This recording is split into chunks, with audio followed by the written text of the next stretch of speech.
College Football Playoff Committee just put out their rankings. We're going to give you our reaction, analysis, break it all down. Not any huge surprises. The top four went about how you would expect, but it gets a little bit interesting at this bottom 6 through 7, maybe even a little bit 5 if you want to talk about that. Regardless, let's jump into it. No surprise, Georgia, number one ranked team in the entire country. No surprise there. Took care of business against the former number one ranked team in the country against Tennessee. Pretty convincing win. Not much to unpack for me. They're playing their best ball in November. Like, we're seeing this Georgia team continue to trend upward, and if they keep playing that way the rest of the way, it's going to be a problem for everybody else. 2 ranked wins right now. Obviously, like I said, the one huge win against Tennessee and that win against Oregon at the beginning of the year where we all kind of just wrote Oregon off, that win just keeps looking better and better. So they're up 2 spots from last week being number 3, but Georgia, undisputed heavyweight champ as it stands right now, the number 1 in this week's rankings. Number 2, we got Ohio State. They have 2 ranked wins. Notre Dame is one of those wins, so think about that how you want to. Also got the big win at Penn State. The rest of their schedule was Indiana, it's at Maryland, finished the year with Michigan. They're the same as they were last week, being at the number 2 spot. Let's not kid ourselves here. It was always about Michigan to start the year. No difference today. It won't be any different going forward.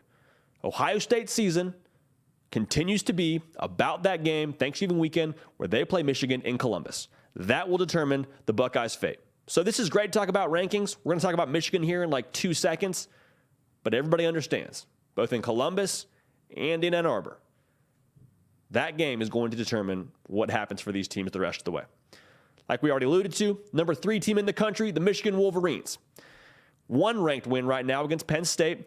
The question mark is, will Illinois be ranked when they play them? If chalk holds, they will be. That'd be 2 ranked wins, would help their resume. They have Nebraska, they have Illinois, and they have Ohio State left on the schedule. Same thing like we just said for Ohio State. The main thing remains the main thing for Michigan. You beat Ohio State. If you're undefeated, you have a pretty good shot at winning the Big Ten title, and you're going to be in the dance. It's looking less and less likely like there's room for 2 Big Ten teams. Now, will that remain to be the case when this whole thing settles itself out? I think it'll become clear. But as of today, it's starting to feel like there's only room for either Ohio State or Michigan. For Michigan, I think J.J. McCarthy holds their playoff keys. The run game is exceptional. It's elite. I would argue it's the best in the country in terms of what they can do wearing down a defense and the 2-headed monsters at running back and J.J. McCarthy in the read option game, but what he can do stretching the field. If that clicks, if it becomes something they can go to consistently, can be reliable, can be their counterpunch, like we talk about a lot in this program, Michigan will be very, very dangerous. So again, for them and for Ohio State, it's a collision course right now for that huge game in Columbus. They're number 3 this week. Number 4, we got TCU. They're up from number 7 last week. This is the correct choice, right? Like TCU, a lot of people were upset about it last week. Took care of business against Texas Tech. They got 4 ranked wins. It could be 5 if they beat Texas in Austin this week. That'll be a very big stage. It'll be a great audition for TCU to the rest of the country. Hey, we're for real. We're a team you got to worry about. We're a team you have to deal with in this whole playoff equation. The rest of the way for them, they have Baylor, and they also have Iowa State in the Big 12 title. That's, of course, in addition to Texas this week. Here's the main thing with TCU for me. The Big 12 is just so tough to get a college football playoff team out of because you have to beat somebody twice. Like, if TCU beats, or let me rephrase this. If TCU gets to the Big 12 title game, they'll either have to play, I guess not Baylor or Texas, but they would have to play a Kansas State team twice if that ends up being the way that whole thing shakes out. So we'll see how this thing plays out, but the Big 12 for that reason is so tricky because in the conference title, it's always a rematch. All right, so TCU, a team to watch. Obviously, if you're undefeated as a Power 5 conference champion, I keep saying it, but it needs to be said, if you're undefeated as a Power 5 conference champion, like TCU is right now, you will not be left out. Whether it's the 4 spot, whether it's the 2 spot, you're going to have a seat at the table. So keep winning, handle business. Life will be good for TCU.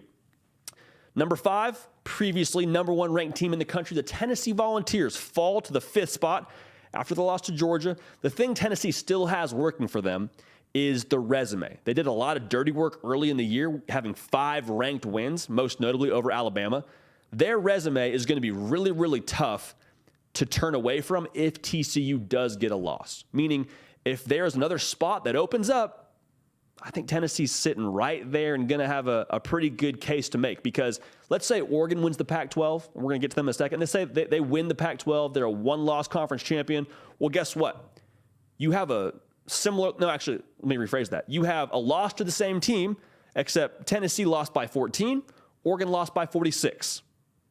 I don't think that's a long conversation for the committee.